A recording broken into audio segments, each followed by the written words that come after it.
Shaun, can you think of a more important element to the swing than how we actually connect our body to the golf club? No, I cannot. And you know, you have golfers come in on the lesson tee every day, struggling with their game, struggling with their swing, and they overlook how they're holding the club. And I know the first thing I'm looking at when they come in is their grip. And a lot of times we can make some massive improvements just by changing how they hold the club. Exactly right. I think it's definitely an overlooked element of a swing, because even the very first time a beginner picks up the club, they take a grip.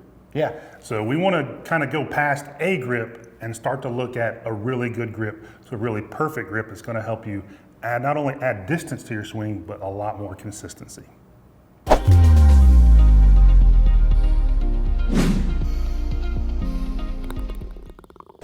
All right, Shaun, let's first start. Let's break it down to left hand, right hand, right? They both got to go on there. So let's start with most people's weak hand or their lead hand, in this case, the left hand. Yeah, and this is the one that may be the most difficult for people. It's kind of, we see the most egregious offenses with the left hand. Yeah, this is, you know, let's start with some of the ways they do it wrong. Okay. The worst thing you can do is hold this grip in the palm.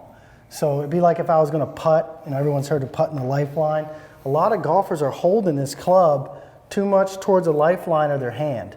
So that would be kind of, from this view here, that would be kind of right there in the lifeline. Yeah. Like that, like you would grab a putter. Yeah, up in the palm. And what that does, reduces the amount of wrist motion that you can create, and also reduces the leverage of the club. So we have to be able to get the left hand on here, not only to get those two keys, but also it assists with square in the face, club head speed. There's so many more things that go into it. Absolutely. So the easiest way to think about it right away is, you know, how would you pick up a suitcase at the airport, right? You would reach down, grab it, pick it up. Hold on. Yeah, perfect. We have one of our AMG camera suitcases here. If I was gonna reach down and grab this, I would grab it basically 90 degrees in my hand. Let's show them the other way. Let's show them palm that way. Like that, like this. Is that what you're saying? Palm the other way. There we go. Okay, so this way. Yes. So you can see it's across my hand, kind of this way, right? Now, if I grab the club like that, or even you could think of doing a pull-up. Right. You know, your body is going to seek the I've heard about those. Yeah, the strongest position. So if I was going to do a pull-up, I would grab it that way. Now, once you grip it and kind of get it down in front of you, it'll go just, you can see the lines. I went ahead and drew some lines on my glove here, and you can do the same thing. You know, not perfectly 90, it's a little bit angled in the left hand, just because, you know, at address, your club is angled slightly this way, and you're bent over. But for all intents and purposes, it's in the base of the fingers, right?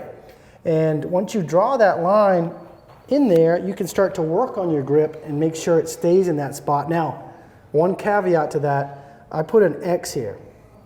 This, if you have a problem with this X, you are going to struggle with golf. Let's see. So I drew an X on the heel pad, okay? If you have holes, a lot of you are going to wear the hole in this X. That's right. And that X is not going to be there after a range session. So if you're doing that, you're letting this club, even if you start it in the fingers, you're letting it slip around. You cannot do that. You've got to hold it tight enough, and that is not holding a bird. Right, so the only way you can wear a hole in a glove is from friction. Exactly. The only way you get friction is if that club's heads or that club grip is sliding around in there. Exactly. So A, you don't want to start it there because you're going to wear a hole in it immediately. Right. But even if you get it down in the fingers, like that nice suitcase left-hand grip, you have to hold it securely. Otherwise, this is going to move around and start rubbing, and you're going to wear holes in your gloves. It's going to cost you more money than you need to as well. That's right. So that's the aspect that I wanted to cover first. A good checkpoint for that, you could just kind of let the club hang, let your three fingers off, and just hold it with your index finger. You should be able to hold it there. You should even be able to bang on that club. I could put some pretty good slop into this club here and it still stay tight. Now do it. If I held it in the palm, I have no control over that. So that gives us an idea as far as where it goes in the hand. The next thing you need to do is make sure that once you get the club face oriented 90 degrees to the ground here, when you look down, you should... Let's make sure that they understand. Leading edge, 90 degrees to the ground. So if that's hanging 90, which it's got to be fairly close to it, we're matching that edge. Yeah, so a good way to put your left hand on the right spot, hold the club in your right hand on the shaft, hold it at about a 45, and then get your left hand on. It's a lot easier to do it there than it is down by the ball. Right. Once that face is straight up and down, rotate the left hand on top. You should be able to see a couple knuckles. I drew some little lines here with a Sharpie. Get it on the ground. You should be able to see at least two, maybe a little bit of the third knuckle. We call that basically a neutral grip, right? And to show a little more detail, if I held my left wrist flat, I want that club face turned away from me just a tiny bit. A little more toe up than certainly not toe down. Exactly. That gives us a little stronger relationship, which I think is going to help most people. It's a great point you made earlier, is that you don't want basically this shaft in your forearm to be in the same line. Right? There should be a significant angle between the two there. And it's way easier to do it when the club's out in front of you. Right. And I've got a couple drills at the end of this video that are going to help you do this consistently every time. But so that gives us the rotation of the hand. The last piece of the left hand is you want to make a thumbprint on the grip. Now, a lot of times because of the rotation of the hand, this thumbprint will be slightly off center to the right for a right-handed golfer. You want to pull the thumb short if you can do it. Some of us have a little different anatomy in the thumb, but at least make a thumbprint and make sure that you have a little seal here. You should be able to hold a T between your forefinger and your thumb. And that pretty much covers the left hand. Where should the V point? I like to have this V somewhere toward the right shoulder. Okay. If you have it separated a little, it may look a little different. That's a fairly good checkpoint as well you can use. And that will give you a strong enough grip, which is going to help you square the face. But we really don't want to see this V pointing to the same shoulder. Exactly. We see some overly strong grips at a really high level. We don't see many super weak grips anymore. Right. Yeah, that's exactly right. There's a few neutral grips, right? And slightly weaker than neutral, but we really don't see a lot of left hands pointing way out here to the left. Absolutely. So that gives us a pretty solid left hand grip. So yep, let's move on to the next hand, the other hand, the second hand. Yeah. So left hand pretty well covered, in more of the fingers, V pointing to the right shoulder, really on there as close to 90 degrees as we can get it. Now, we got to have the other hand on there. How does that work? Okay, so let's go back to the initial way up. It's a good way to put your hands on the club, right? Hold it in the right hand first, get the leading edge straight, get your left hand on in the fingers, good knuckles, good thumb on the grip, under the heel pad. Right. Okay, now just open your right hand up. You see how it's in the shaft here. Just curl your fingers, the bottom part of your fingers around the shaft, and slide your hand straight down the grip until it touches your left hand. And there's a few different ways to do it under here. You can either overlap, you can interlock, or you can 10 finger. There's been a lot of good players that do all three. Sure. I think most of the time now we see overlap or interlock.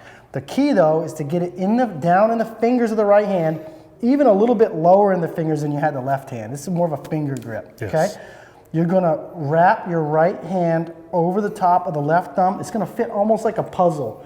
There's a little bit of an indent there where your thumb connects to your palm, and that covers over that thumb just like a puzzle, and you should have a really nice looking right hand. It's almost like the hands were designed for the golf grip. Yeah, and I like to see a nice looking grip because I think it indicates it's very functional. Yes. So if you see someone grabbing the grip like a hammer, I heard years ago some people would starve if they held the golf club like they held a fork. So I think about that sometimes. So let's get that in the fingers. I have a good grip there. So the other thing is we want to have a seal. We want pressure down into that left thumb. That's one of the key points as far as the grip is concerned when you put the right hand on. I see that violated a lot. We see a lot, especially coming to the top, a little bit bigger backswing, and this whole right palm just leaves the club. Every day I see it. So pressure down on that hand, in the fingers. Let's pull the right thumb a little shorter if you can. Make a little half fingerprint on the grip. Right. If you can see that. And then you want also, will you hold this T?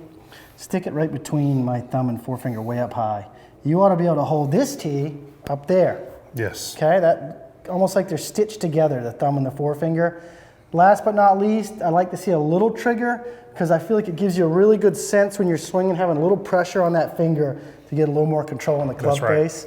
And that's a nice way to feel that. To have a little bit of, it gives you a little feeler there with that trigger finger. And again, the V pointing basically the same location as the left hand.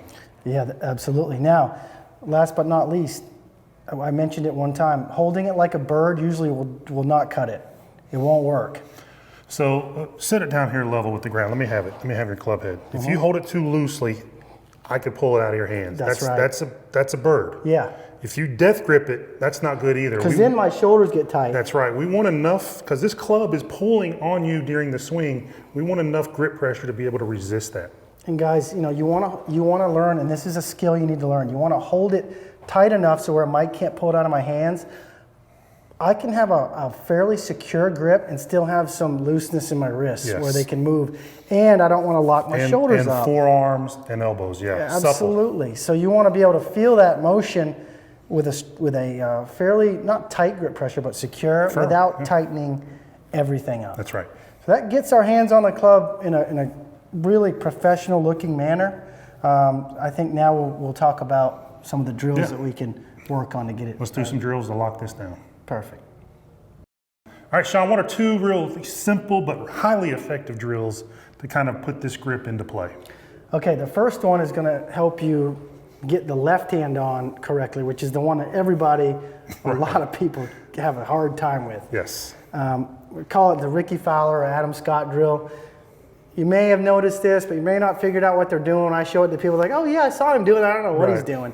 So basically what you would do is take the club in your lead hand, left hand for right-handers, put the head of the club flat on the ground beside your right foot, stretch your right arm out fully behind you, and just grip it. So you're creating that angle there rather than gripping it like what I always see a lot of guys do, hold the club straight out. Grip it straight, and you wind up with that really poor left hand. Yeah, or especially, I mean, you try a beginner golfer, or even if someone's been playing, they try to get their hands on when the club is at address. Because my arm hangs at the same angle, it's a little difficult for them to feel that they're going to tilt this hand in the right manner. So it just makes it. I just thought maybe it's a Butch Harmon deal because Adam Scott and Ricky. So that's a pretty good guy to take this from. Butch, if this is yours, thank you. So back there that way, then bring it in front of you, and then put your right hand on. Right.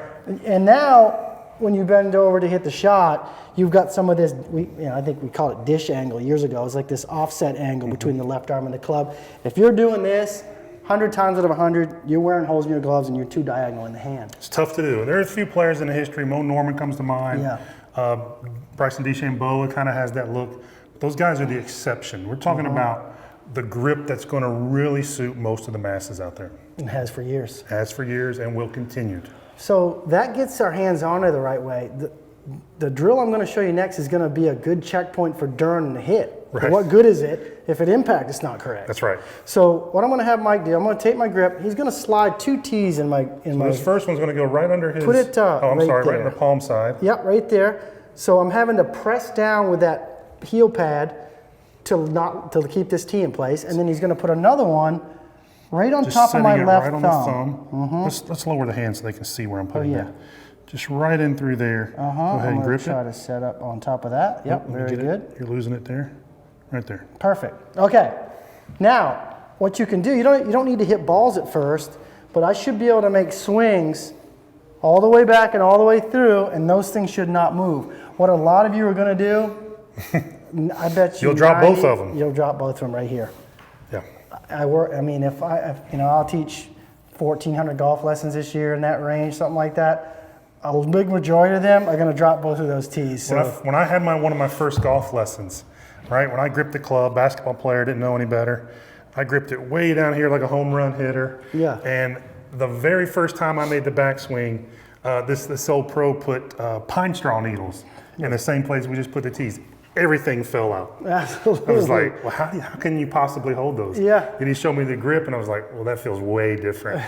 So it might feel foreign. It's going to feel foreign, but it's going to feel secure, and that's the problem. The club bouncing around up here is not going to help you. And guys, if you didn't watch any other video we ever did, and just stumbled on this grip video, and you worked at it, and you're able to keep the hands on there in the right place through the hit, your golf game's going to get better just from that. That's exactly right. So put these 2 drills, put these 2 tees in these drills to good use.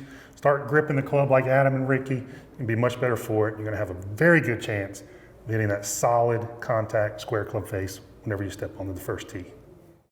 If you found today's video helpful, we put together a free distance training video right down below this in the comment section. Go to the first comment, it's our pinned comment. There's a link in there. Click on that link, you'll be taken to another page where you enter your name and email, then click Access Now. You're going to get immediate access to that free distance video. And guys, if you like this video, give us a thumbs up, click subscribe, and turn on your notifications so that every time we put out a new video, you'll get it immediately. Exactly right. We want to make this channel all about helping you with your golf game. So let us know in the comments below if there's anything you'd like to see that we haven't covered yet. We'll be happy to do it. Till then, we'll see you guys on the next video.